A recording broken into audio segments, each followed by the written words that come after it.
ሰላም እንዴት ናችሁ? የቻናል ቤተሰቦች ዛሬ ይዤላችሁ የመጣው አማርኛ ፊደል ነው ማለት ነው።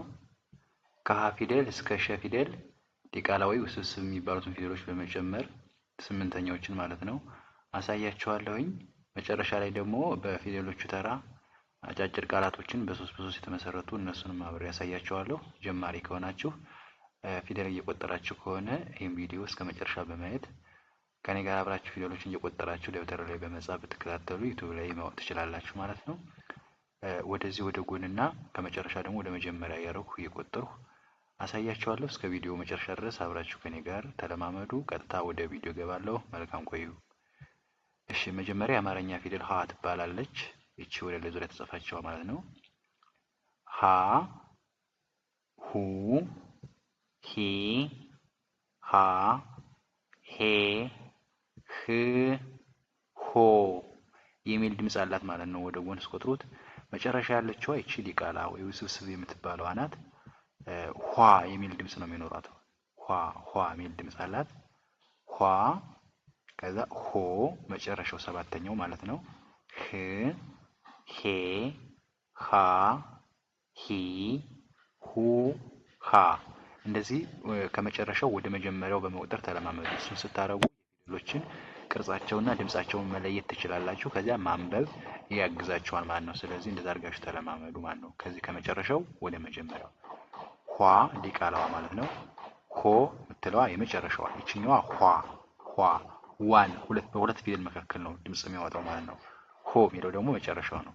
ከዛ ህ ስድስተኛ፣ ሄ አምስተኛ፣ ሃ አራተኛ፣ ሂ ሶስተኛዋ፣ ሁ ሁለት፣ ሃ መጀመሪያ ድምጽ ይሆናል ማለት ነው። እንደዚህ አድርጋችሁ መቁጠር። ኦኬ። ከሀ ፊደል ቀጥላ ደግሞ ለ ትባላለች። ለ ሉ ሊ ላ ሌ ል ሎ መጨረሻዋ ሏ ይላል። ሁሉም ፊደል ከእግሩ ላይ ነው እንትን የሆነ ቅጥላት የሚኖረው። ዲቃላ ፊደሉ ድምፁ ደግሞ ተመሳሳይ ነው የሚሆነው ማለት ነው። ስለዚህ እነዚህን በተከታታይ ብትቆጥሯቸው አይጠፉም፣ አንዴ ከያዛችኋቸው ማለት ነው። አጻፋቸውም ተመሳሳይ ነው፣ ድምጻቸውም ደግሞ አንድ አይነት ነው ማለት ነው ሁሉም። ስለዚህ ሏ የሚል ድምጽ ነው የሚኖራት። ይሄ ስምንተኛው ሏ መጨረሻው ሎ፣ ከዛ ል ሌ ላ ሊ ሉ ለ የሚል ድምጽ ይኖረዋል ማለት ነው። እናንተ አሁን እንደነገርኳችሁ ከዚህ ከመጨረሻው ወደ መጀመሪያ ብትይዙ ፊደሎችን በደንብ ለመለየት አሪፍ ይሆንላቸዋል ለማንበብ ማለት ነው። ሏ ሎ ል ሌ ላ ሊ ሉ ለ የሚል ድምጽ ይኖረዋል ማለት ነው። ይህንን ቪዲዮን ያዞራችሁ ወዲያው አንድ አይታችሁት ካልገባችሁ ያዞራችሁ እዩት ማለት ነው። ኦኬ። ከለቀጥላ ሀናት የመጀመሪያውም ሀናት ብያችኋለሁ። ሀ ፊደሎች እንትን ናቸው፣ ሞክሽ ወይም ደግሞ በአንድ ስም የሚጠሩ ሆነው በቅጽ የሚለያዩ ማለት ነው። እቺ ብዙኛዋ ሐመርኋ በሚባል ስማቸው ይለያል ማለት ነው። ስለዚህ እቺ ሐመርኋ ናት፣ ሶስት ጣት ያላት ማለት ነው። ሀ ሁ ሂ ሃ ሄ ህ ሆ ልክ እንደ ላይኛው ነው የጠራሁት ማለት ነው። ድምፁ ምንም ተመሳሳይ ነው፣ በጽሁፍ ብቻ ነው የሚለያየው። ከላይ ዲቃላ ስላለው የዚህኛው አይኖረውም ማለት ነው። ሆ ህ ሄ ሃ ሂ ሁ ሃ የሚል ድምጽ ይኖራል ማለት ነው። ሆ መጨረሻ፣ ህ ከዛ ሄ ከዛ ሃ ሂ ሁ ሃ የሚል ድምጽ ይኖራል ማለት ነው። ኦኬ። ከሀ ፊደል ቀጥላ ደግሞ መ ትባላለች።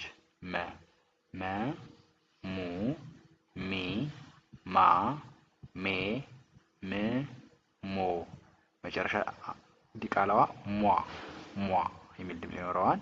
ሟ ሞ ም ሜ ማ ሚ ሙ መ የሚል ድምጽ ይኖረዋል ማለት ነው። የመጨረሻው ምን አልኳችሁ? ሟ የሚል ድምጽ ይኖረዋል። ሞ ከዛ ሜ አምስተኛ፣ ማ አራተኛ፣ ሚ ሶስተኛዋ፣ ሙ ሁለት፣ መ መጀመሪያው ድምጽ ማለት ነው። እንደዛ አድርጋችሁ መያዝ ትችላላችሁ። ኦኬ። ከመቀጠሉ ደግሞ ሰ ትባላለች። እቺ ወደ ላይ ዙሪያ የተጻፈችዋ ሰ ሱ ሲ ሳ ሴ ስ እሺ ወደ መጨረሻ ሶ ስ ሴ ሳ ሲ ሱ ሰ የሚል ድምፅ ይኖረዋል ማለት ነው። እንደዚህ በማድረግ መያዝ። ከሰ ቀጥላ ደግሞ ረ ትባላለች። ረ ሩ ሪ ራ ሬ ር ሮ የመጨረሻዋ ሯ ዲቃላ ፊደሏ ማለት ነው። ሯ የሚል ድምፅ ይኖረዋል ማለት ነው። ሯ ሮ ር ሬ ራ ሪ ሩ ረ የሚል ድምፅ ይኖረዋል ማለት ነው። ኦኬ ከረ ፊደል ቀጥላ ደግሞ ሰ ትባላለች። ከላይ ያየናት ሰ ፊደል ማለት ነው። ተመሳሳይ ናቸው እነዚህም በድምፅ ልክ እንደ ሀ ማለት ነው። ሞክሸ ማለት ነው። ሰ ሱ ሲ ሳ ሴ ስ ሶ መጨረሻዋ ሷ የሚል ድምፅ ይኖረዋል ማለት ነው። የዚች ዲቃላ ፊደል አላት። ይችኛዋ ሰ የላትም፣ ይችኛዋ አላት ማለት ነው። ሁለቱም ዲቃላ ይኖረዋል። አንዷ ብቻ ውስብስብ ዲቃላ ፊደል ይኖራታል ማለት ነው። ሷ ሶ ስ ሴ ሳ ሲ ሱ ሰ የሚል ድምፅ ይኖረዋል ማለት ነው። እንደዚህ በማድረግ መቁጠር። ሷ የመጨረሻዋ ሶ ከዛ ስ ሴ ሳ ሲ ሱ ሰ የሚል ድምፅ ይኖረዋል ማለት ነው።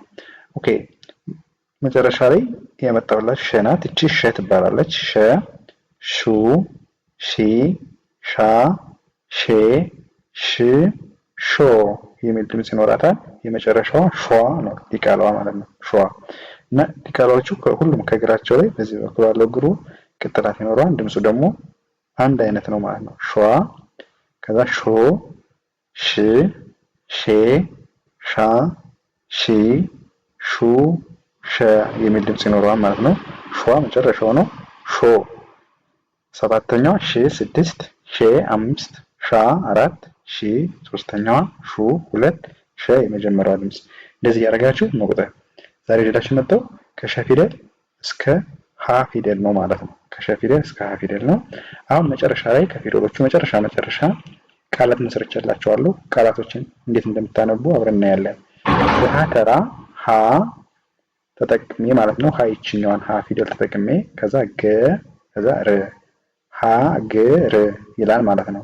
ሀገር ብላችሁ ታነባላችሁ። ሀን ፊደል ገንና ረን ፊደል ተጠቅሜ ሀገር ይላል። ቀጥሎ በለተራ ለ የመጀመሪያዋን ተጠቀሙ። ከዛ ማ ትለዋ ደግሞ ይቺ አራተኛዋ የመ ፊደል የጀ እዚህ ጋር አልተጠቀሟትም። ጀ የምትባለዋ ፊደል ስድስተኛዋ ማለት ነው። በአንድ ላይ ለማጅ ለማ ከዛ ጅ ለማጅ ብላችሁ ታነቡታላችሁ ማለት ነው። ኦኬ ከዛ በሀ ፊደል ተራ ሀመርኳ ፊደል ሀን የመጀመሪያዋን ሀን የሰን ደግሞ ይችኛዋን አራተኛዋን በዚህ ላይ አልጻፏትም። የበን ስድስተኛዋን በአንድ ላይ ሀሳብ ሀን ሳ ከዛ ብ በአንድ ላይ ሀሳብ ይላል ማለት ነው። ኦኬ ከዛ በመ ደግሞ መ የመጀመሪያዋ መ የረ ሶስተኛዋ ይቺ ማለት ነው። ሪ የምትለዋ በአንድ ላይ መሪ ሁለቱ ፊደል ማለት ነው። መሪ ከዛ በሰተራ ሰ ያው የመጀመሪያዋ ድምፅ የአ ይቺ አራተኛዋ ነች። አ የምትለዋ ፊደል የተ ስድስት በአንድ ላይ ሰዓት ይላል ማለት ነው። ኦኬ ሰዓት ይላል ማለት ነው። ቀጥሎ በረ ፊደል ደግሞ ረ መጀመሪያዋ የጀ የመ ይቺ መ ይቺ ስድስተኛዋ ማን ነው። በአንድ ላይ ረጅም የሚል ቃል አነበብን። ረጅም። ኦኬ ከዛ በሰ ፊደል ሰ የመጀመሪያዋ ለ ይቺ አራተኛዋ የመ ስድስተኛዋ በአንድ ላይ ሰላም የሚል ቃል አነበብን ማለት ነው። ሰላም የሚል ቃል አነበብን። ከዛ በሸ ፊደል ተራ ደግሞ ሸ መጀመሪያዋ ሸ ከዛ ቀ የቀ ፊደል ማለት ነው። ቀን አልጻፏትም። ከሸቀጣ የምትገኝ ናት። የጠ ስድስተኛዋ በአንድ ላይ ሸቀጥ የሚል ቃላቶችን አነበብን። እንደዚህ በማድረግ ነው ማንበብ የምትችሉት። በጣም ቀላል ነው። እናንተ ከኔ ጋር መለማመድ ይኖርባቸዋል ማለት ነው። መጀመሪያው በሀተራ ሀገር ከዛ በለ ለማጅ በሐመርኋ ሀሳብ በመ መሪ በሰ ሰዓት በረ ረጅም ይላል ማለት ነው።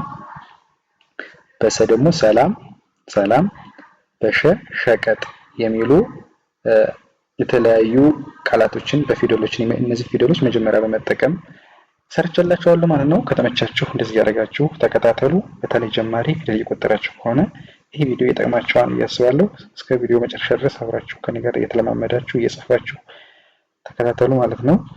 የዛሬ ቪዲዮ ይህን ይመስላል። ከሀ እስከ ሸ ፊደል ነው የሰራሁላችሁ። በሌላ ቪዲዮ እስከምመጣ ሰላም ሁኑ። ቻው